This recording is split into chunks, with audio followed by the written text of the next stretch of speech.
Good morning to you all. You're all in Cape Town, are you? Sorry, say again? You're all in Cape Town, are you? Yes. Lovely. We're all sitting in the little boardroom of our Catholic Parliamentary office here in Cape Town. And I will just let you know quickly, Kevin, who's in the room, just so that you have an idea of the countries represented. Peter John is closest to the camera, and on the other side of the table, closest to the camera, is our colleague Dorcas, who worked with me in the training program. Next to Peter John is Quretia Nagdi, who's representing one of the funders of the training program, DKA Austria. And then you might not be able to see everyone individually, but we have Father Henry, who's the Catholic Parliamentary Liaison Officer in Malawi. Gabriel, next to him, is with the Justice and Peace Commission in Marsabit Diocese in Kenya. Father Michael is next, who is the CPLO Director in Namibia.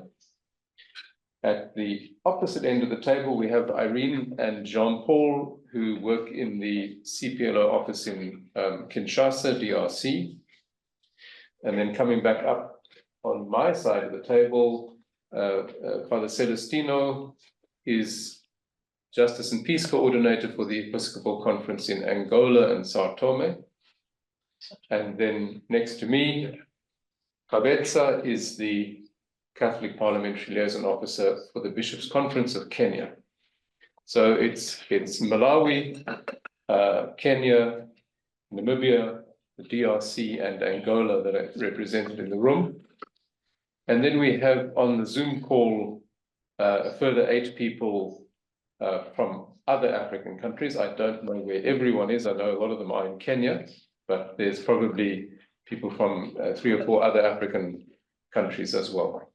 So that's your audience for today. Thank you very much, Mike. So Peter John yesterday introduced you to the group and mentioned a little bit about his work with you. You might want to say a few more words of introduction, but I'm going to hand over to you now, Kevin, and you proceed as you want to. Thank you. And I'll just start by sharing my screen.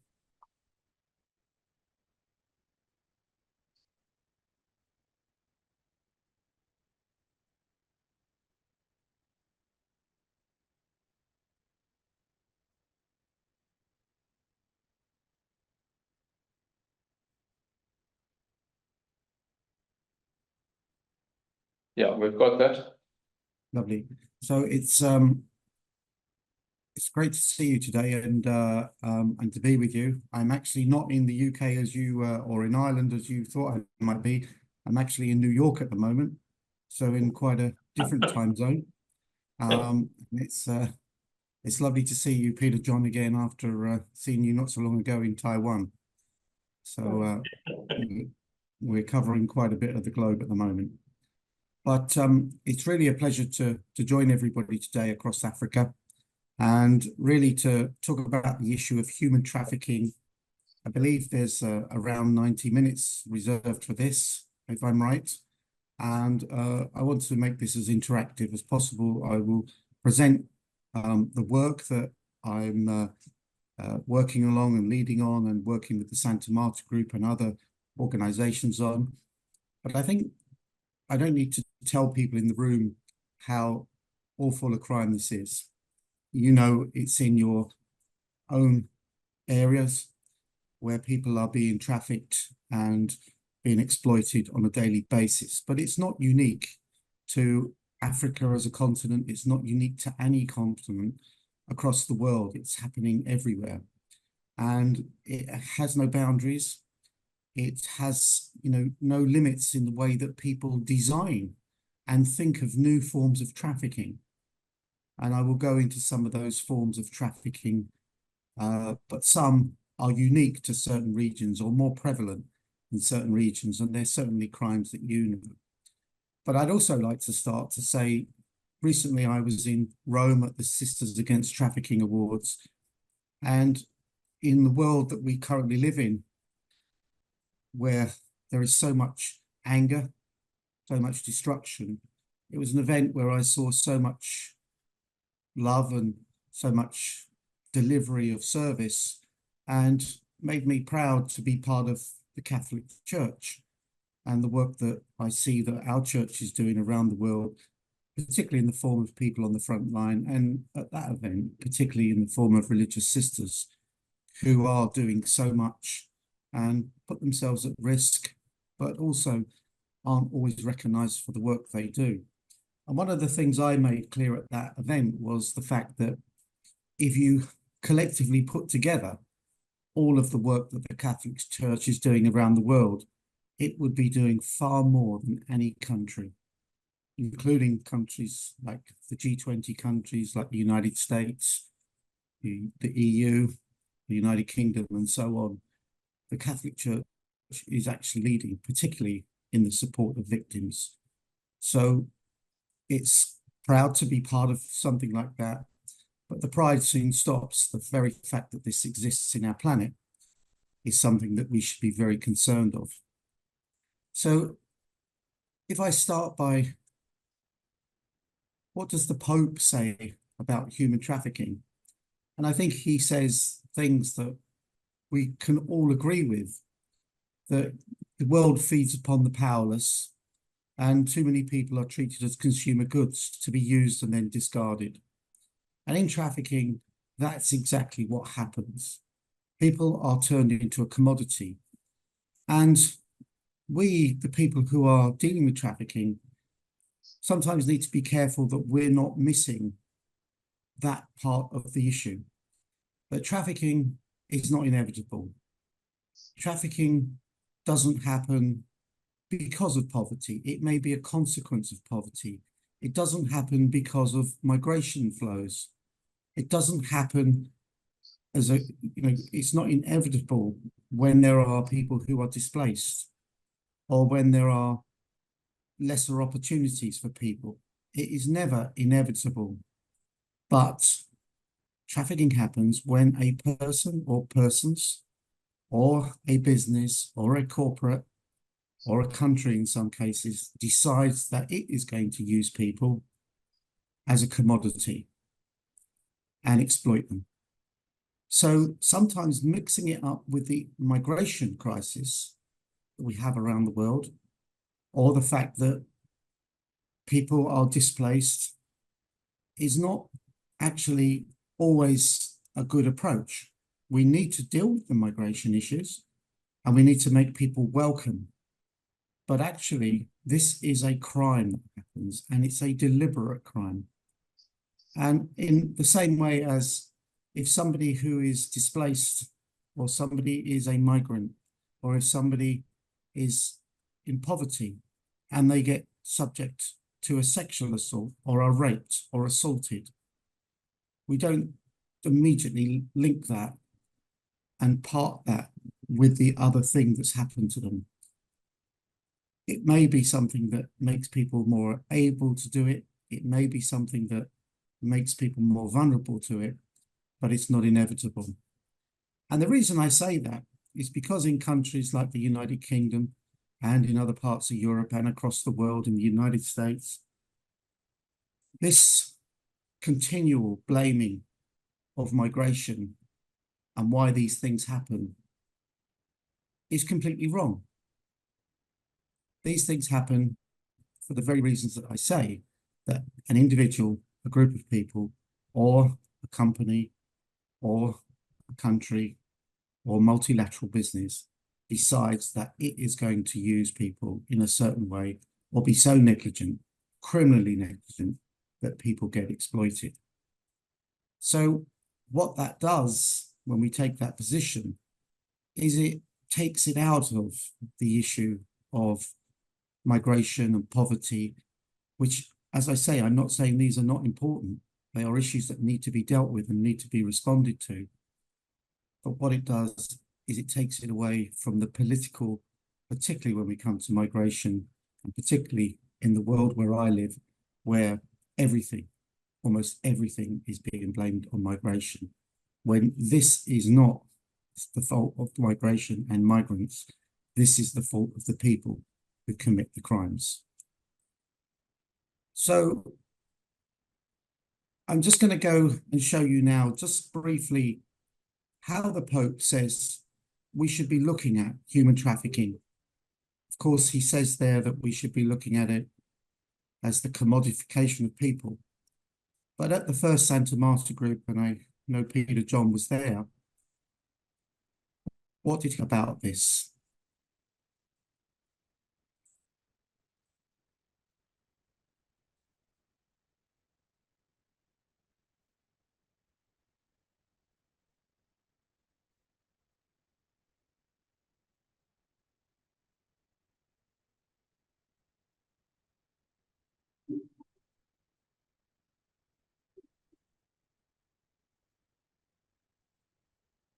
È un delitto contro l'umanità.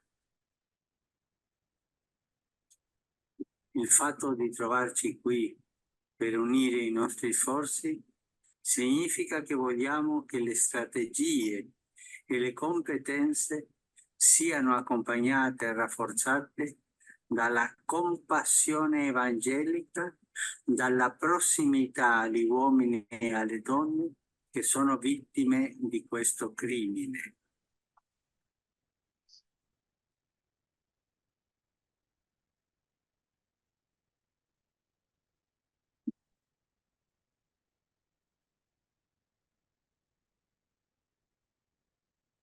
So Pope Francis continuously talks about this as a crime, and on numerous occasions he said that. And in 2017, when he spoke on UN Anti-Slavery Day, he actually said we need the resources that can actually push back this crime, that can counter it. We need the resources, and those resources obviously need to be around victim support, victim identification, how we deal with the perpetrators, but then importantly is how we create prevention. How do we make this crime very difficult, if not impossible, and unattractive for people to commit? So before we go to that and talk about that more in a moment, where do we get the laws and the requirements and the international duties to deal with human trafficking? It's not just a responsibility that was created within a country or an individual country. There is a duty. And this has been agreed by most countries in the United Nations. In fact, it's one of the most agreed upon protocols at the UN. And it defines what trafficking is, that it can be the transportation, transferring, harboring, or receipt of a person by means of threat or force and coercion. And it talks about the abuse of authority or position of vulnerability, and also about giving benefits and payments. These are all the definitions. And when we look at these definitions, it also includes forced labor or services, and slavery or slavery-like practices, servitude, and the removal of organs. And at a minimum, it says the exploitation of prostitution. So when we look at this definition, which comes from the international instruments, there's one thing that jumps out there, which people don't always understand or don't always recognize, is it doesn't require a person to be moved, because it says the harboring, and it says also the receipt, and it talks about the way that somebody is exploited. So it means about forced labor, about other forms of exploitation. And then it talks about the way that people can be exploited by using threats or position of authority. And that in itself means that this definition is quite wide. And when I was a police officer in London, I took this definition, and at the time we didn't have what's the Modern Slavery Act in the UK now. We had pieces of legislation that were old, but we were able to use this as the template. And what it meant was convictions in London went from 1 or 2 a year to over 120 in a year, because I was studying the law and my teams were studying the law and looking at where did we need the evidence. what could we show as the evidence? So things like the abuse of power or a position of vulnerability. So a position of vulnerability would be that undocumented person who may be in the UK. And we would produce their undocumented status as their vulnerability. And then the abuse of power would be the person who was making them work or exploiting them or keeping them in prostitution because they had the power over them. And we had to fight with lawyers to understand this.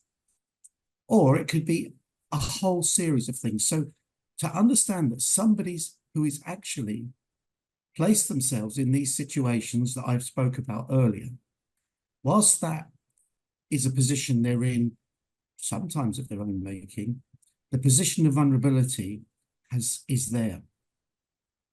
And then the abuse of power is not an abuse of power that comes from somebody like in the States. It can be anybody.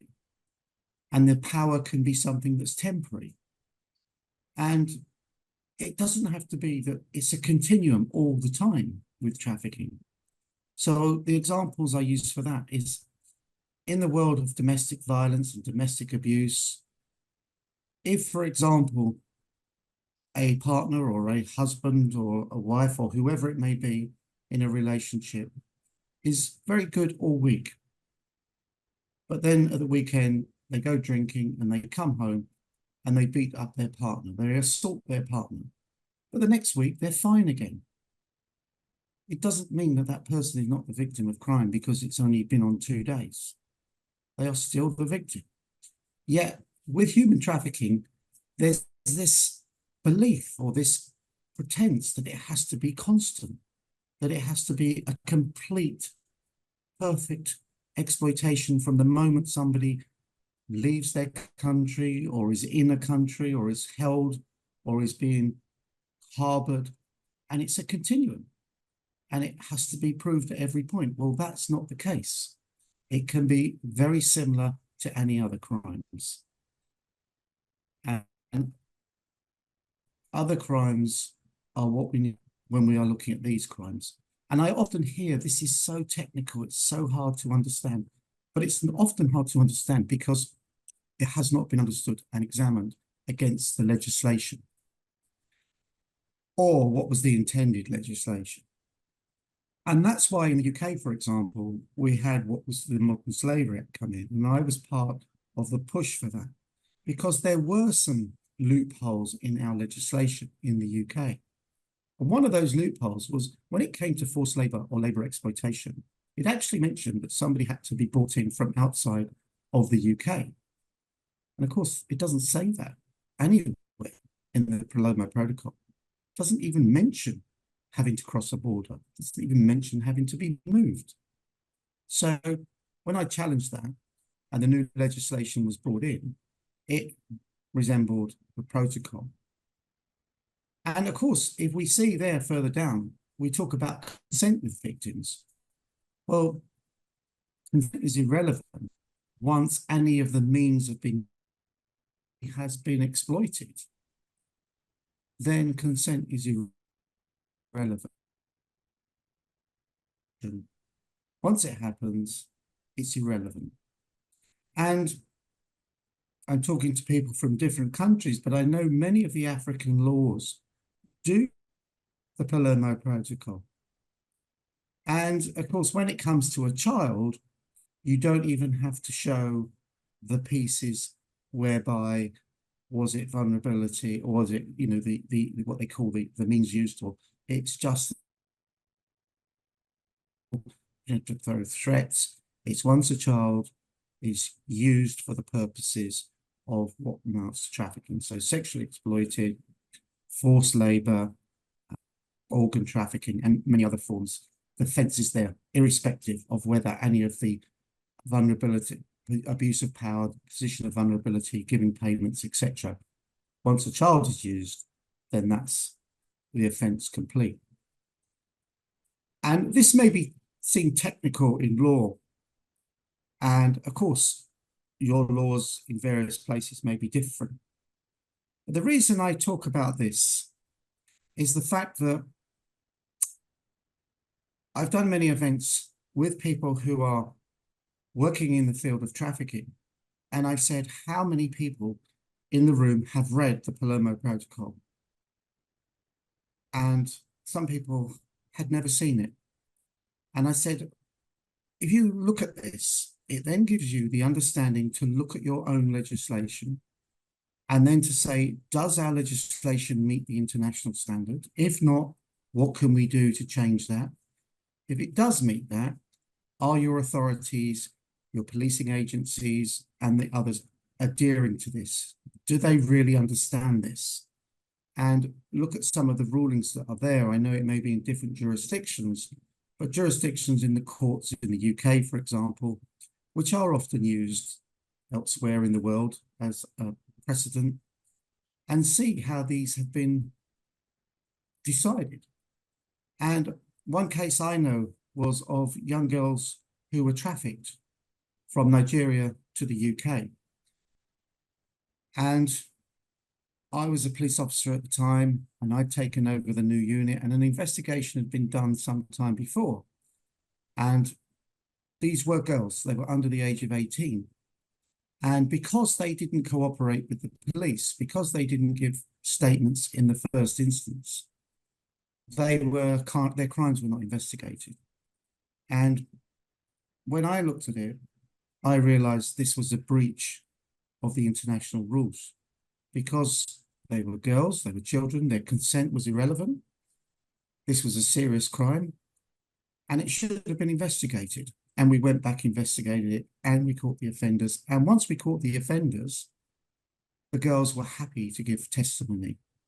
But also, they received compensation, but they also received compensation against the police for not taking proper action in the first place. So it seems technical, but we need to be understanding what these laws were meant to do. And in the Palermo Protocol, it also talks about victim identification, and it never talks about it in a passive way. It means the authorities should be proactively looking for victims, not waiting for victims to come forward, and giving them opportunities for support. So that means that even somebody who says, I'm not a victim, but it's clear that they are, or potentially are, they should be given options and say, this is available to you. And that is a requirement of the state. And if the victim doesn't want to do that, we can't force someone to do that, but you've given them the option. And once they think about their situation, just like in many cases of domestic violence, it may take them some time, but at least they know what their opportunities are. And I've seen that on many cases where a victim or someone who's believed to be a victim, particularly work that I've done in the past with religious sisters in London, where the religious sisters will go and they will go into these premises, particularly in sexual exploitation, that someone's there who shows all the indicators of being trafficked. They will tell them that if they want to, they can go and report to the police. They will support them, and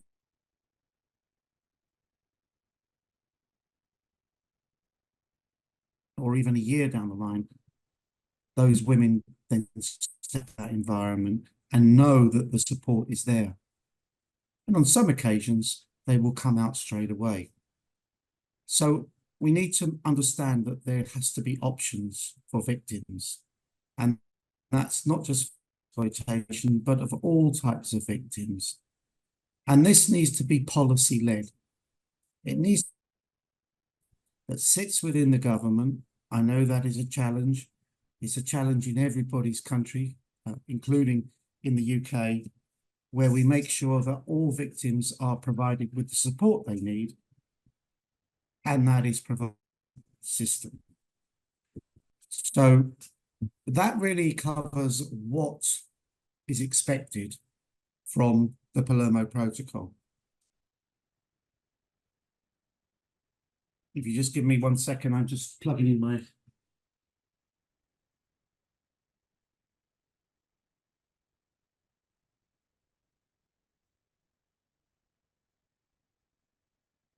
Thank you. So where else do we get authorities? Well, we have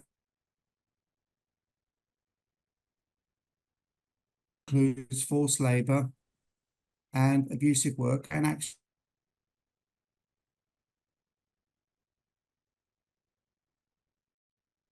by all countries, initially at the League of Nations, later to become the United Nations. The ILO conventions of 1930, another convention of 1957, and then a protocol of 2014, and 72 other conventions. The Council of Europe Convention, the EU Directive, ASEAN Agreement, and many others, and of course domestic legislation in many, many countries. All these give the frameworks of what should be done. All of these set out in similar terms to the Palermo Protocol, except for the Slavery Convention, but all in similar terms around what should be done. And for example, the ILO conventions on forced labour talk about the fact that there should be prevention measures. People should be given proper wages. People should have the right to keep their documents. People should be able to have bank accounts. All of these things that are then also reiterated in the Sustainable Development Goals. So all of these things are there, but sadly, very few are becoming activities. They're not being implemented. And whilst there may be many, many activities going on around the world, how many are actually based on these infrastructures and cover off and consider these designed? And the reason I say that is because these are the blueprints. These things are the blueprints, particularly the Palermo Protocol, particularly the Council of Europe Convention and the EU Directive. And some of the EU directive measures are changing, something that Santa Marta Group was involved in, and I'll discuss those in a short while. So with all those pieces of legislation, with all of those different functions, it's estimated globally from the Walk Free Foundation, supported by the ILO, that there are almost 50 million people in slavery every day at this moment. So if we're talking about 50 million, then if you see there on that slide, the numbers of victims identified adds up to 115,000. So that means that there is almost less than 0.5% of victims identified. And of those, the amount that get convictions, again, I'll go back to that slide so you can see the number is 5,000. And in your region, Africa, there were 904 convictions in the last time that the report was published. This is from the US State Department, 904 convictions and 21,000 victims identified, which is quite high compared to some of the other regions. For example, the Western Hemisphere, which goes from Argentina down to up to Canada, there were only 256 convictions, including in that the United States. In one state of the United States in a day, there will be more than 256 convictions for crimes of drugs. So when in that manner, we see how low the numbers of convictions and prosecutions are. And also, that indicates that there aren't enough resources. So one of the issues is, in the United States, for example, they spend $100 billion every year in the fight against drugs, a very poor fight against drugs. They spend 250 million on the fight against human trafficking. So only a fraction on this crime of extreme vulnerability is invested compared to that of drugs. And so that's why we are not getting convictions. That's why victims are not being supported. And if we look, this crime generates 256 billion every year in criminal assets. And across the world, there is probably just over 1.2 billion invested by all countries in the fight against trafficking. So this is an unfair fight. And this means that victims are not going to get identified. And it also means that the perpetrators are going to keep making more and more money. And that means there will be more and more victims. So what can we do? Well, we can join up the dots. We can start to look where trafficking is. We can move away, in a sense, from obsessions about more reports and more understanding and start to work into real, what can we do? What can happen? How can it be managed? How can we support victims better? How can we police?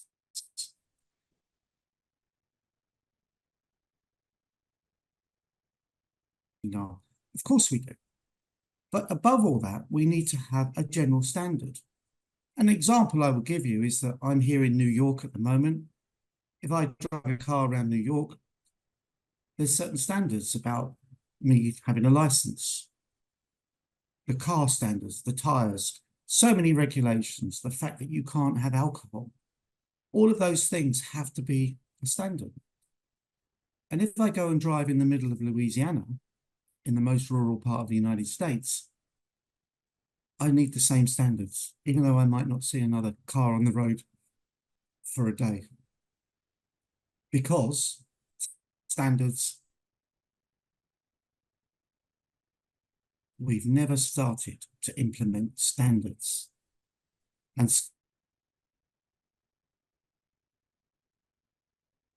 opportunities for that, particularly when we're talking about business supply chains, when we're talking about big corporates that are making hundreds of millions and even billions out of trafficking. Where is that 256 billion of criminal asset that I'm talking about?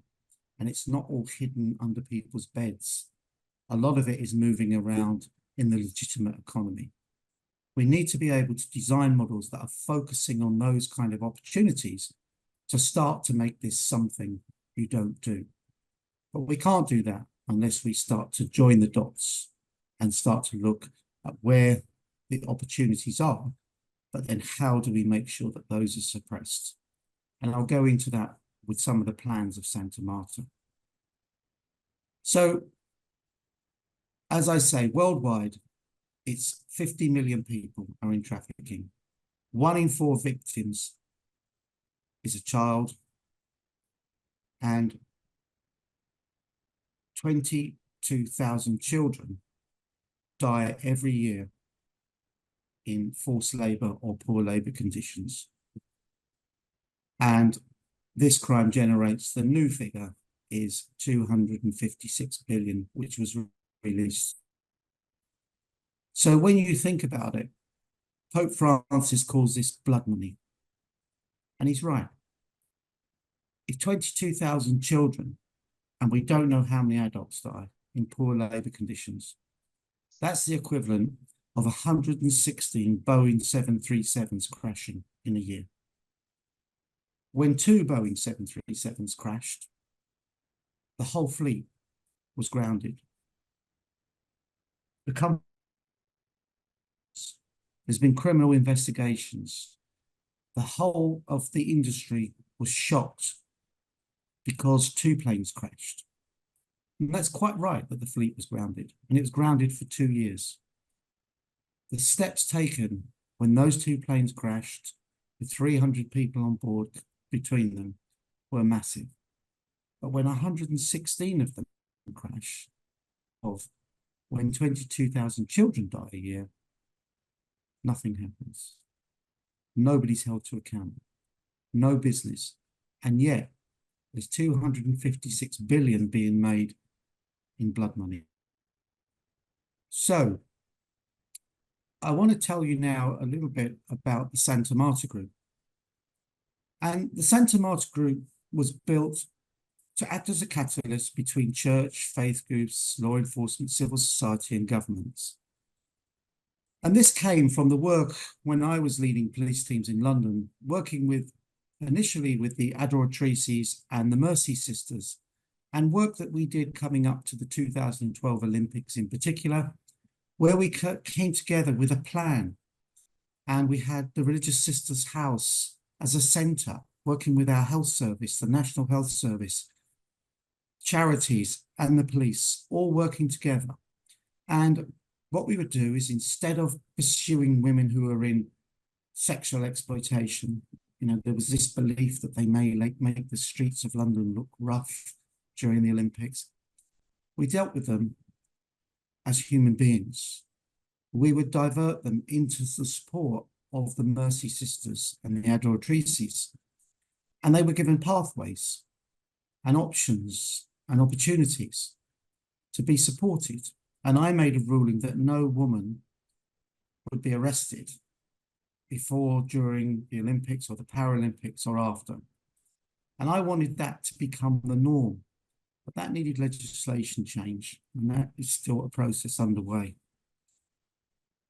But I wanted us to take away this revolving door where women were arrested for street prostitution, would go to the courts, would then have to go and work again to pay the fine, wouldn't pay the fine, and then that was commuted into time in prison. And that still goes on, I'm ashamed to say. In countries like Hyland, where I've worked with them closely, there is no offence now of women working in prostitution or women in prostitution for the woman. The offence is for the man who buys the sex, or if it's a man who's in prostitution, for the woman. It's not gender specific, but as we know, it's mainly women who are being exploited in prostitution.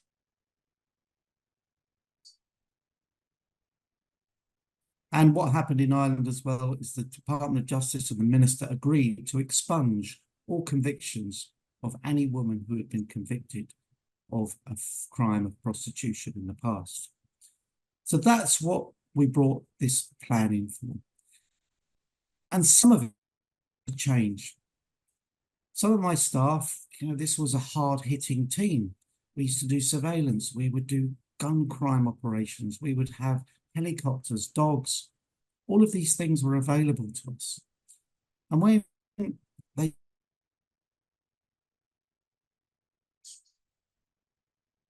say, what's this? What are we doing? And then by the end of it, every single one of them said, wow, this has been incredible. And that's gone on. They are still friends. There are still people working there. One of the sisters, they go around and see her regular. The operations in West London continue to this day as a result of agreement. And what happened was everyone could see the benefits. So this was seen as a model, and I was actually asked to go to the Vatican and meet Cardinal Turkson and talk to him about this. And then, a surprise to me, I was then asked to go and meet Pope Benedict and explain to him what this model was. And then Pope Francis came along, and he had a very commitment to human trafficking, and then the Santa Marta Group was formed, given its name because delegates were permitted to stay at Santa Marta in the Vatican. So Santa Marta Group has designed itself around 6 points on its international objectives. And those 6 points that we are pushing for is, we want government procurement and business culture. So we want all government procurement to be free of trafficking. And governments can do that. When governments are doing their business, and governments spend 1/5 of the world's economy, and for example, the biggest buyer of services in the world is the United States, they can make sure that there are measures in place so that there is no trafficking within that supply chain. And there are products out there already, technology that can help them with that. But we also want to see business, so that business are also governed. And to our delight and work that we pushed, the EU has put in a directive that there will be a fine available for businesses that have trafficking and child labour in their supply chains. And for example, Germany has brought in legislation where that fine could be 4% of the company's turnover. So people say, isn't this archaic? Isn't this mean they're going to hide it? Well, if we look at other things like data protection in Europe and many parts of the world is something that's taken very seriously. And in Ireland, TikTok were recently fined 1.4 billion euros for the material that they had on their screens and that they were sharing that didn't comply with data protection. Facebook were fined 340 million euros, again in Ireland. British Airways were fined in the UK about 6 million. And if you look, the data protection companies or companies that breach data protection regularly get fined large amounts. So they have teams now to make sure that their data is protected and well managed. So why shouldn't that happen for human trafficking? And while I'm here in New York and in Washington, I'm meeting with like investment groups, the Christian Brothers investors, the Christian groups that really look at funding and the bigger thing called ICCR into faith religious investors, to start to get them to bring in processes about investment and what they will invest in and what they won't invest in. The next thing we want to see is this notion of tainted money. If you profit, not proceeds of crime, but if you profit from trafficking, you should lose that money. And the reason I say that is we know that there will be supermarkets, there will be big companies that are exploiting minerals, say, in Africa, the DRC, where there may be children down mines, or in India, where mica is used, or in Southeast Asia, where there may be prawns, but also in Europe, where a case in the UK where people were in the fields harvesting for supermarkets. And that was only 30 miles away from where the supermarket's warehouses were.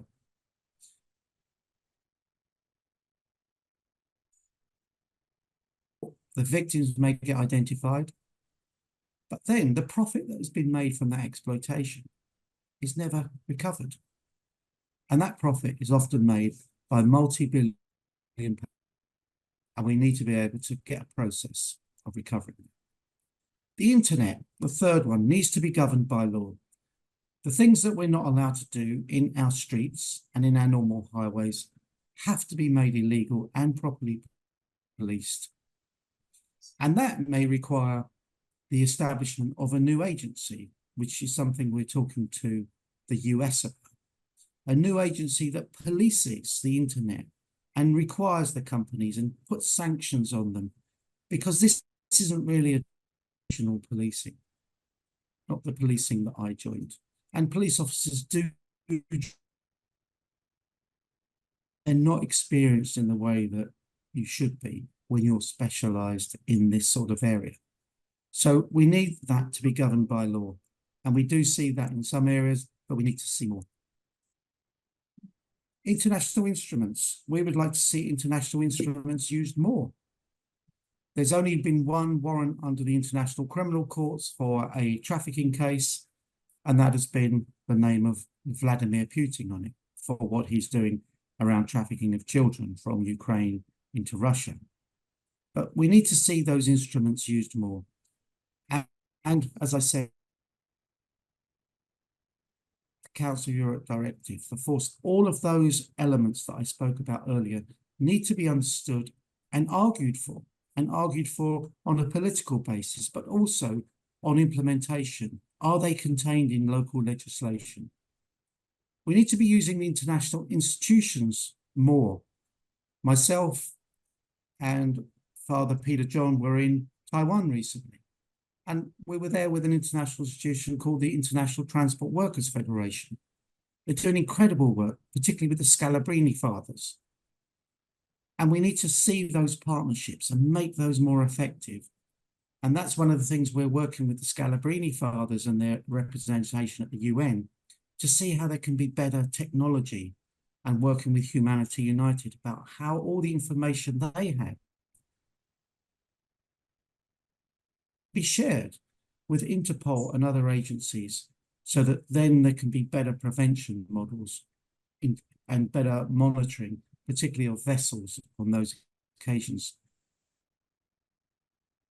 The World Health Organization, the International Criminal Courts, OCHA, so the delivery in situations of emergencies.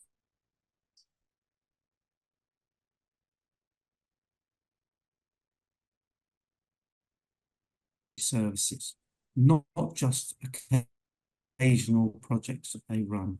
This should be business as usual. And of course, one of the things, and this is a particular importance for the church, is setting the purpose so that human trafficking is seen for what it is. Absolutely seen for what it is, and not something that is inevitable. And that's part of the work of breaking that social norm, breaking that circle whereby this is part of the norms of our world, that it's normal that perhaps some kids get abused or get exploited in the mines, or that somebody who's making garments gets exploited. It doesn't really matter too much, albeit it's a serious crime, albeit it's making 256 billion a year. We need this to be seen as serious as any other serious crime. This crime generates twice the amount of money every year for criminals than the money generated by the sale of illegal arms. It's the second biggest generator of criminal profit in the world, yet we're not seeing it as that. So we need to reset that moral compass, and also keep making sure that everybody realizes this is a crime against people suffering, 50 million today. So we're doing this to achieve the Sustainable Development Goals, 8.7. Development Goals are launched from 2015 at the UN, and these were planning to make the world a better place. And one thing that the General Secretary, Antonio Guterres, has said is that to achieve these need to be embedded in the policies, budgets, and institutions and frameworks of government, cities, and local authorities. And that's all of our job, to make sure these are integrated into the local, and then that goes up to the international. And by working with governments at all levels, and I mean governments at a national level, across regions, but also making sure this is actually working at 3 o'clock in the morning in Kenya, 3 o'clock in the morning in Lagos, 3 o'clock in the morning in London. A big challenge, I know, particularly with some of the challenges we have in our world, but that's the aim, that's the objective. And our objective may be difficult and seem impossible, but it's one that we need to keep pushing and stay firm about. So Santa Marta has delivered and developed guidance and awareness for communities and parishes in the UK. And we've created a series of handbooks and videos that we give out. And we call it guidance and awareness because this isn't training, it's guidance and awareness. But what we do is we encourage that they work closely with the statutory agencies, that they work closely with their neighbouring. And we've given them examples of letters. These are not campaigning, these are not really activist letters, although they are in a sense, but it's asking questions of the authorities. What are you doing? How can we do this? How can we help? We see all these things in the UK, for example, car washes and nail bars. How are you making sure there's no trafficking there? Tell us which ones are safe and that aren't trafficked. You know, there's no trafficking. So it's engaging the community and making them realise they need to be working with the statutory agencies. And again, I know, particularly in some of the countries represented on this meeting, that is really difficult. And I don't underestimate how difficult that may be. But if you look at in Nigeria, the work of the religious sisters now working with NAPTIP, the National Agency Against Trafficking, that wasn't happening 10 years ago. The understanding and the reduction in, for example, the juju ceremonies, That only became possible by the collaboration by the church in Edo State with the governor and with the Oba and people like that, the tribal leaders. So these take time, but the patience that people have shown have got results. Not the results we want, I know, but we're going in the right direction. So in our guidance, we reiterate that this is about people, that there are 28 million in forced labour, that the situation needs to be turned, and we can only do that on a global stage by acting locally. And the reason I do this is because I've met these people. I've met young women in Italy who have come from Eritrea, and on their route, girls who were kept in connection houses in Libya, and they were raped daily in markets until they were of no more use to their traffickers, and they were put on boats and then sent across to Europe, where they thought they might be safe, and yet their whole exploitation started again. The areas where they're supposed to be safe, nobody was looking out for them as human beings. Nobody. It was all just about policy, procedure, process.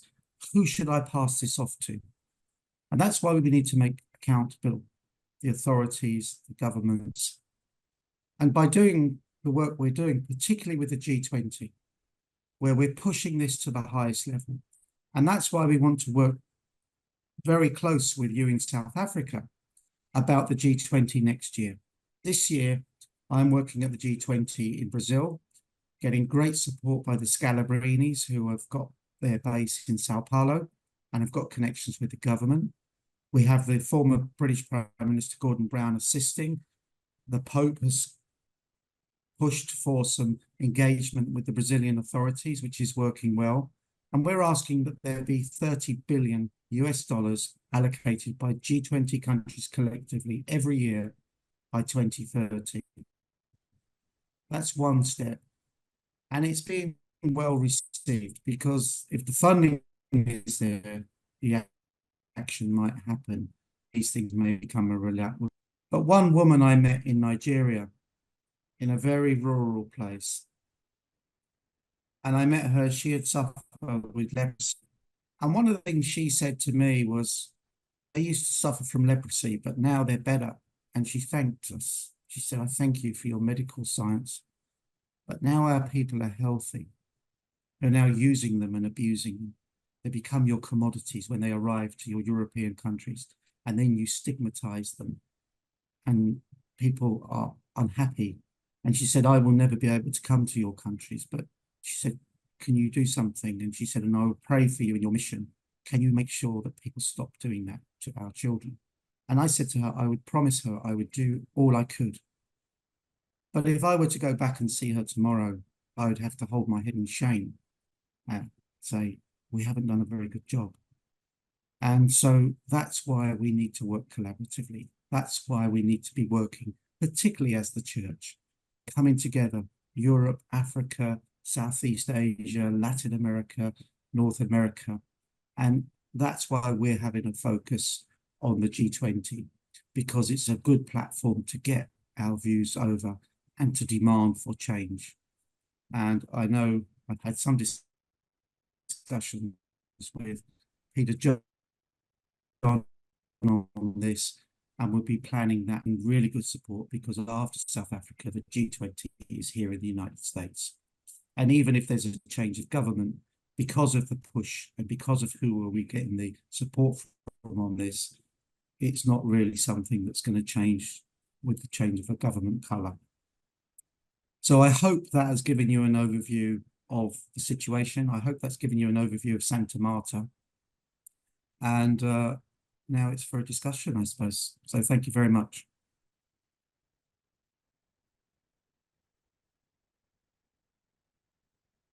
Thank you, Kevin. Thank you very much indeed. It was an extremely comprehensive and somewhat depressing overview of the situation.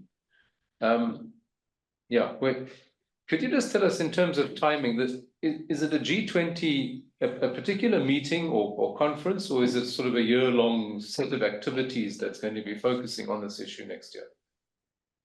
So for next year, I mean, we're only starting the planning, but I chair what's called the Interfaith Forum of the G20 on trafficking.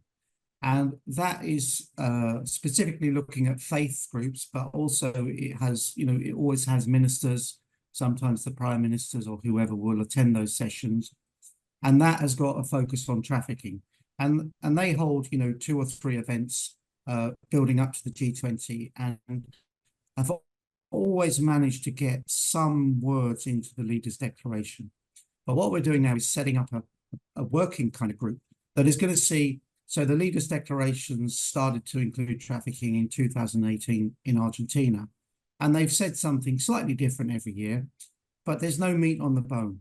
So we're going to get together and start putting what that should mean. It's okay them saying we're committed to ending human trafficking and modern slavery. We're committed to stopping child labour.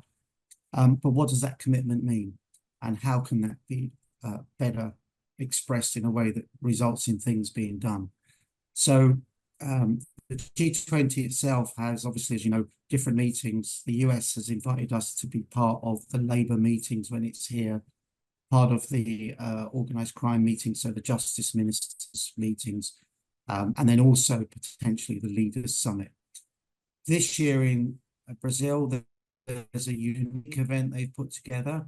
We will have the meetings that I'll be at in August and July, and then there's another meeting that's been established just a few days before the Leaders Summit, and it's going to be a very high-level meeting about the role of social society, and in particular, like church, but also civil society, and you know where should they be placed? What should they be influencing the G20 on? And you know, the request to me is, can we get someone quite senior from the church to represent at that? You know, so I mean, they're talking about a cardinal or somebody like a Gallagher or somebody like that, but we're working on that at the moment to see if that's something that the church will get involved in, the Catholic Church.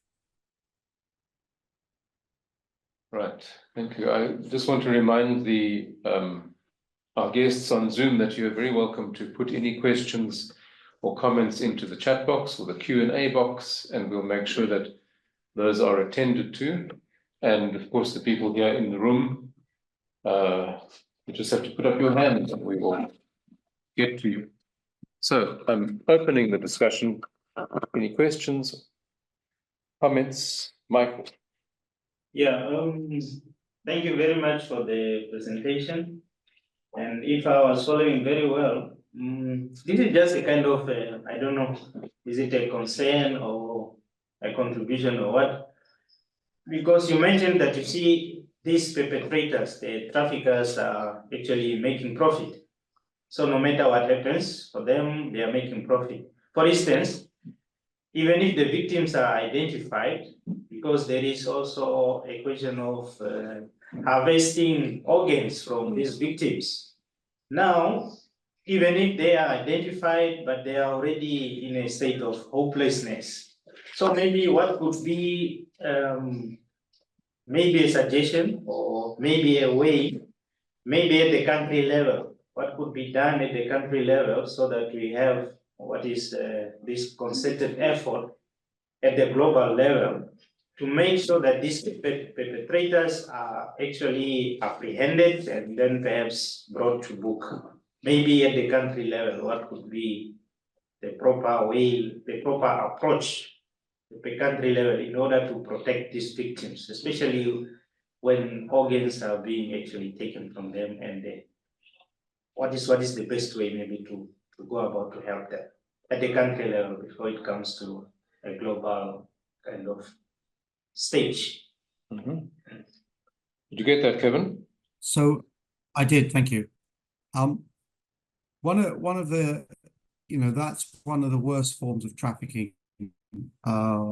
Obviously, the trafficking for organs, and you know, there has been a conviction for organ trafficking in the UK. and it was somebody who was brought from Nigeria to have their organs donated in the UK. But thankfully, the intervention happened before the organs were taken. And there are many victims who end up in countries like the UK and others that have been victims of organ trafficking, and they are there with their injuries and are receiving healthcare. So there's a lot more information available about this subject outside of the countries as well as inside the countries. But at the moment, for some reason, that is not collected properly. So it doesn't feature in the international concerns much. It may be mentioned. And one of the reasons is in that report I showed you of all the numbers of victims and arrests and convictions, that comes from the US State Department, trafficking persons.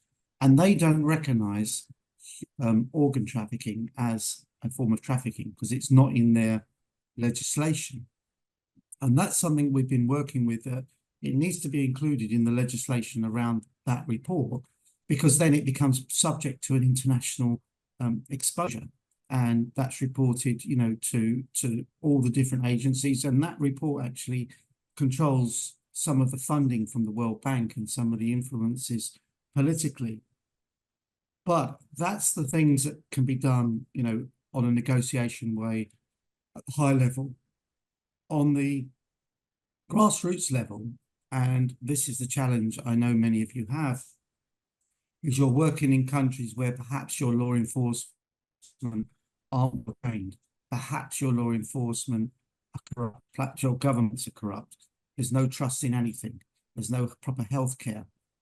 And I think that that's where the Santa Marta Group can come in, and the setting up of the Santa Marta Group in Africa, which Cardinal Brislin has agreed to support, is getting those details and getting some really good materials together, and then start working with the different agencies in those regions and starting to get rid of the differences and start looking at where the common points are.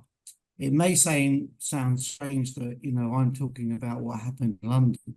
And of course, you know, London is a different environment than New York, and there may be better structures and better processes. But one of the religious sisters said to me, she's from India, and she said, it's easier to do my job, her job, in India, because I don't have to look hard for victims. In London, they're hidden behind the facade of millionaires' rows, and nobody wants me to get to them. Whereas in India, I can find them everywhere. And, you know, it was a wake-up call to me, and that, you know, we hadn't been working together before, and we couldn't find those victims, but together we could. So, you know, I would start to say that model of trying to work collaboratively, looking at who your friends are, you know, looking at who, you know, when we've done Santa Marta Group meetings in Rome, you know, start to tell us, who should we have there? Who is the police chief from your regions that you would want in that room that we can start to influence? Who is the leader? So we can actually say, come on, let's start working together on this, or let's start working on this organ trafficking. Let's start getting some action. I know you see of what you're dealing with is the here and now, but we do need to start looking at where the policy is, and, you know, certainly why this isn't recognised at international level, because you're fighting this on your own. You know, you're going into a bigger problem without any kind of top cover or support or, you know, global exposure. And as they say, you know, sometimes sunlight is this form of disinfectant.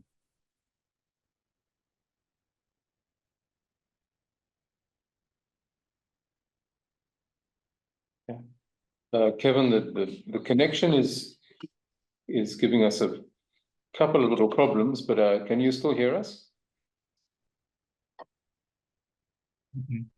I can hear fine. Okay, good. We've got a couple more questions here around the I table. can hear you fine. Okay. Henry, go ahead. Thank you so much for the presentation. I think very interesting, comprehensive. I was just wondering, in some of our countries, we have some cultural practices that are in conflict with the law. I'm thinking, for example, in our area where we have the patriarchal settings whereby the woman leaves her home to live at husband's well. As it were, even in her place, she does not have rights over land. And when she leaves her home to go to the husband's place, there is dowry paid, which is tantamount to payment for that woman. And as it were, being displaced from our home, she loses almost all the rights. So she can't inherit anything. Not even the kids are what are hers. And worse still, when the husband dies, if she decides to return home, she has nothing.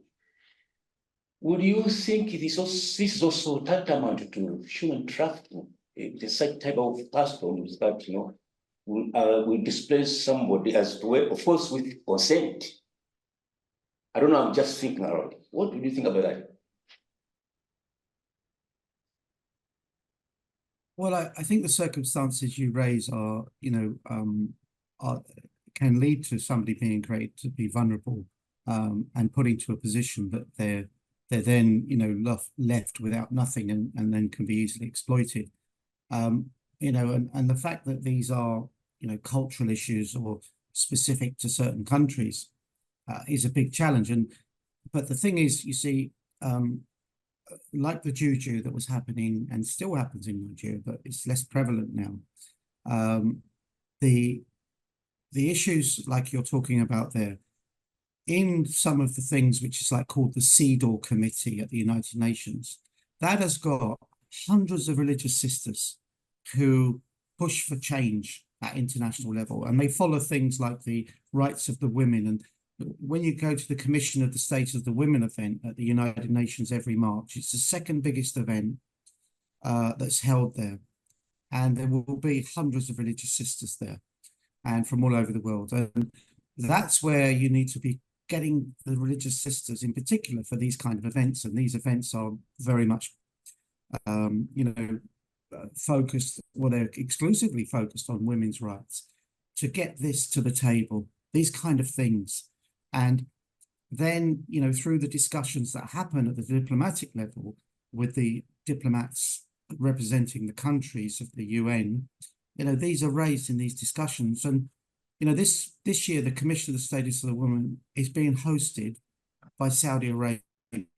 Obviously, it happens in New York, but by Saudi Arabia. And there's outcry by many. A number of the religious sisters have said to me, actually, this is good because we've got them in the room. We've got them in the room, and we're going to actually start to tell them to their faces that what they've got to change, and they've got to be able to listen, and we can work with them.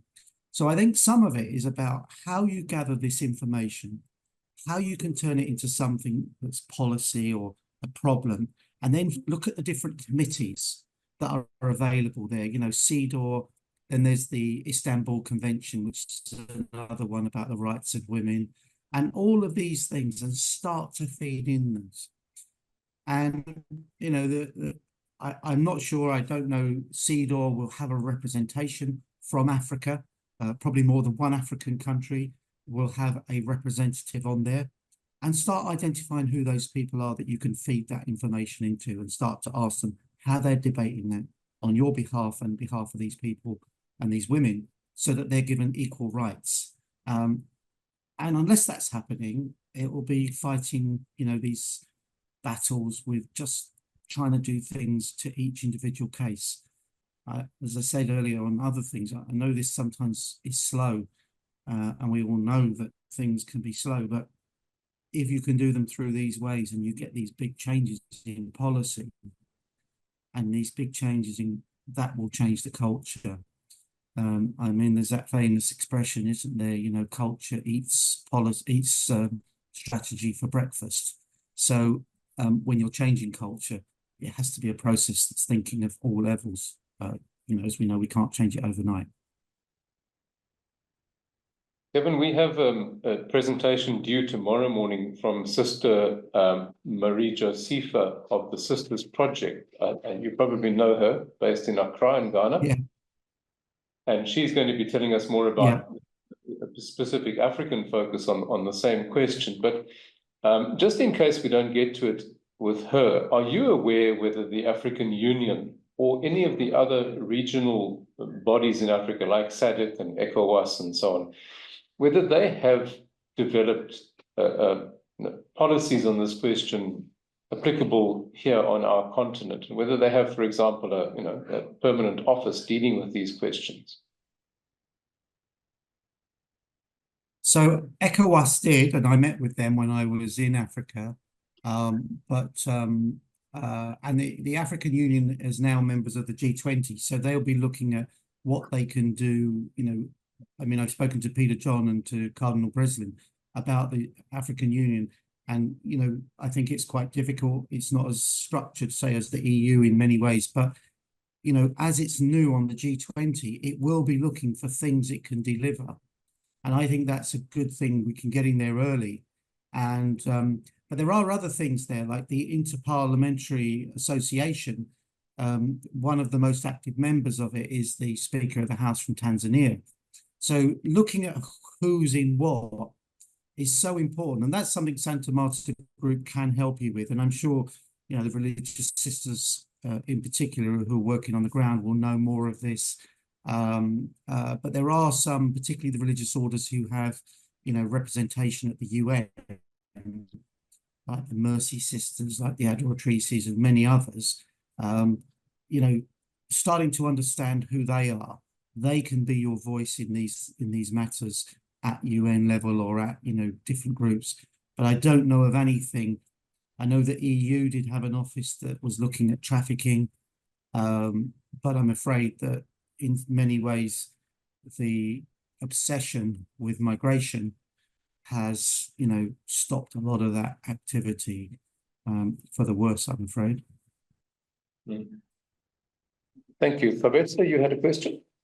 Actually, Kevin, mine wasn't a question. I was to add on to your response to Father Michael on his question on how countries at individual levels can handle victims who have been exploited for their organs. And my comment on that would be, I believe the Palermo Protocol has requirements that it expects countries to meet when it comes to tackling the issue of human trafficking. And that includes, but is not limited to, countries have legislations that tackle human trafficking.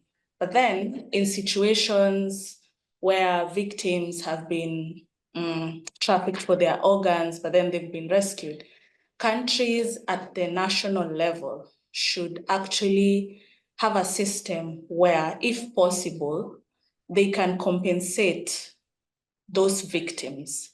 Because you mentioned that victims who are exploited for their organs somewhere, they're usually compensated for having lost their organs. I know it might be difficult in the African continent to do that, but it's not impossible. I believe if countries just sit down and work through legislation that actually aims to improving the lives of the victims, it could work.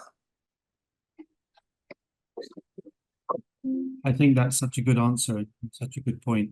And the other thing is, there are law firms. For example, we work with Hogan Lovells, who's a very large law firm, and who are represented and do have offices in Africa.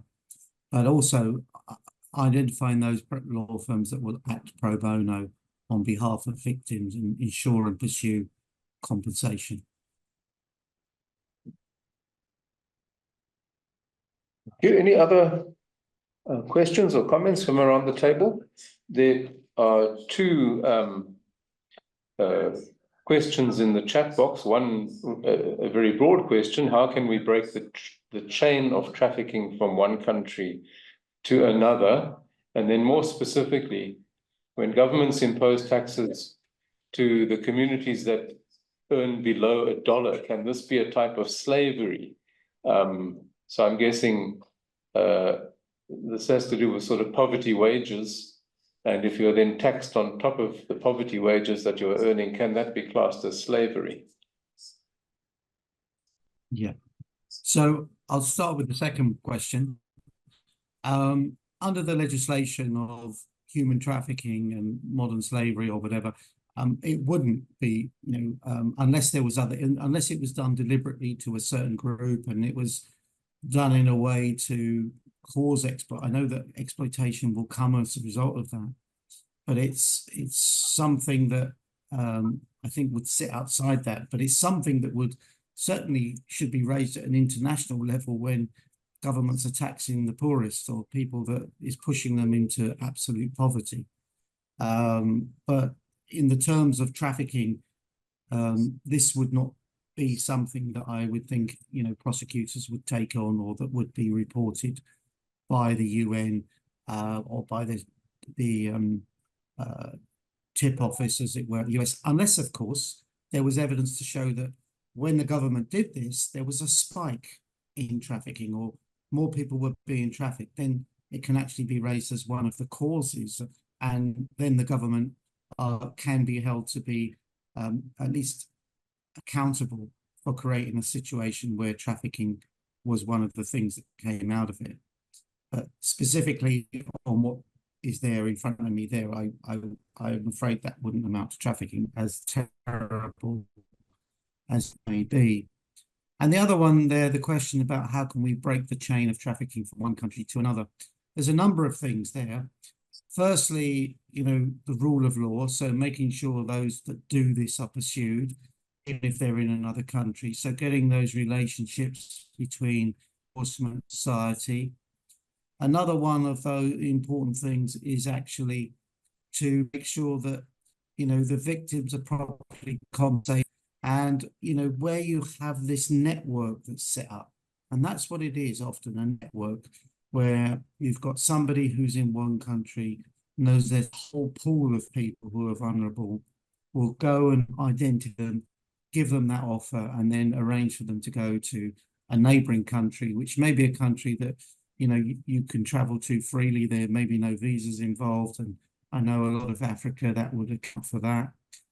And then suddenly they're in this other place where they're exploited. But this may not be applicable to the question. Multiple things that I was raising when we were in Taiwan and through the work that we're looking at, many workers go from Vietnam to Taiwan. And when they get there, they don't have bank accounts. They're paid by cash. They're told they must live in certain accommodation. Their passports are held. Well, if they're given bank accounts and they're paid directly into their bank accounts, a lot of the opportunity for exploitation, and the Taiwanese are starting to develop that.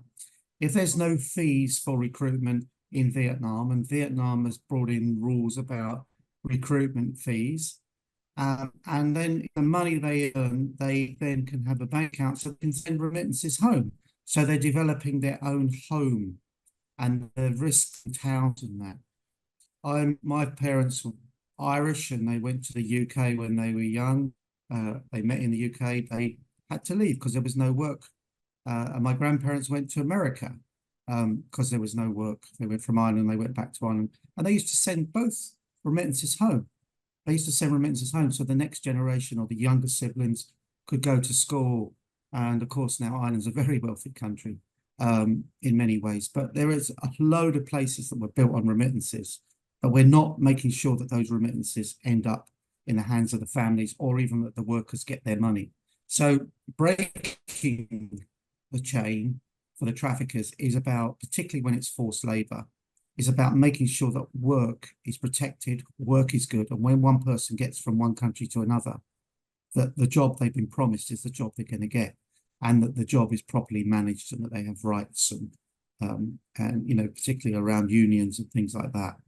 But at the moment, it's so slack, it's so irregular that there are criminals who have actually don't really need to do much to recruit people in one place, take them to another, and then control everything about that person thereafter, their wages, if they get any at all, where they live, how much they might get to send home, their access to healthcare, access to their travel documents. All of that should be subject of policy and processes and, you know, serious repercussions to the company and to the individuals involved if people are exploited. Thank you. Joseph Moigo, I see that your hand is up. You can talk if you wish. You just have to unmute yourself.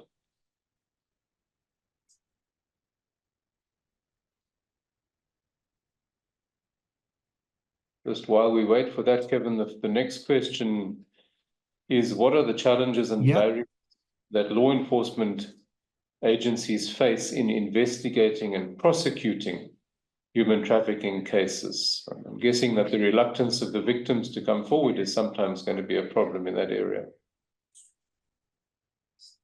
Yes, and even when the victims come forward, their reluctance to, you know, follow through a prosecution.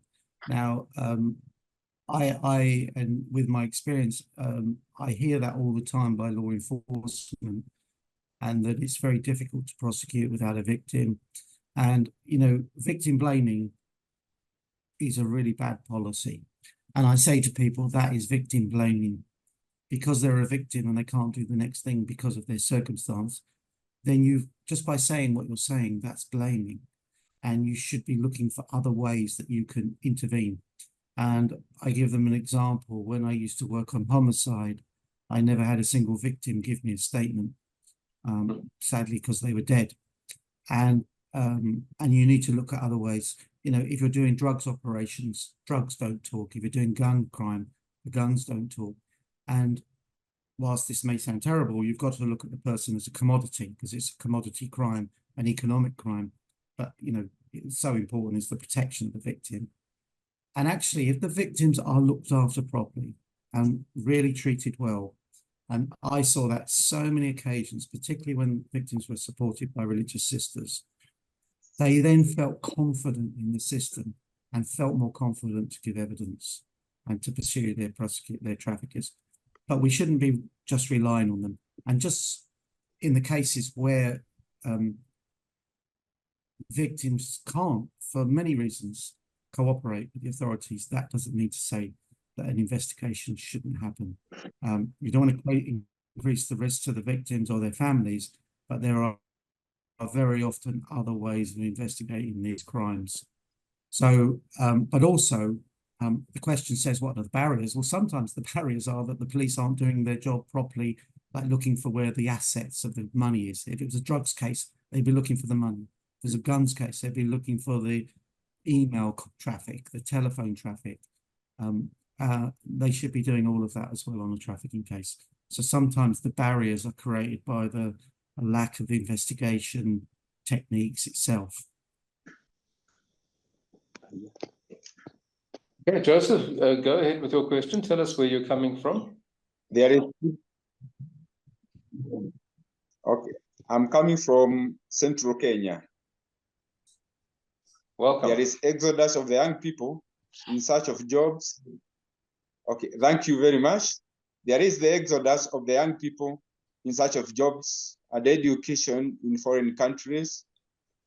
And they are promised a lot of goodies after arriving at the countries where they are promised scholarships, they are promised education, they find there are no jobs. Is this a systematic, maybe arrangement of human trafficking? Yes, Joseph, it's exactly human trafficking. If people are promised these things and they get there and they don't exist, and then they're suddenly vulnerable and getting abused in some ways. And you know, I can tell you a very similar case that I dealt with, which was from the Philippines, which was actually identified by a bishop in South London, Patrick Lynch, and there were a number of Filipinos who had gone to the UK expecting education and expecting to get jobs, and when they got there, it wasn't what it was, and they were all in trouble, and they were all being exploited. And so, yes, it is. And the problem, one of the biggest problems at the moment, Joseph, is because migration is being seen as this kind of evil thing. So when people, do migrate and these things happen to them, like what's happened in the UK with the policy around moving people to Rwanda, or even if people are victims of trafficking, they're sent back to where they came from, and they can't claim to be victims of trafficking. That is such a shocking situation, that someone who's a victim of a serious crime can be turned away by a country like the UK. And that shows the trend that's happened in the world recently. But that means there's even more for us to do, I'm afraid, and we can't give up. But yeah, in answer to your question, Joseph, yes, that would be a form of trafficking. And that's where the responsibility on governments is there. That's why the Palermo Protocol talks about government responsibility, about the duty of the state, because it's up to the state to help those people and to see them as people, and to make sure that people who are trafficked are given work permits, that they can come to a place and work and be given an opportunity, can be given education if they are trafficked. That's what the Palermo Protocol says, not that they're thrown on a plane and sent to Rwanda.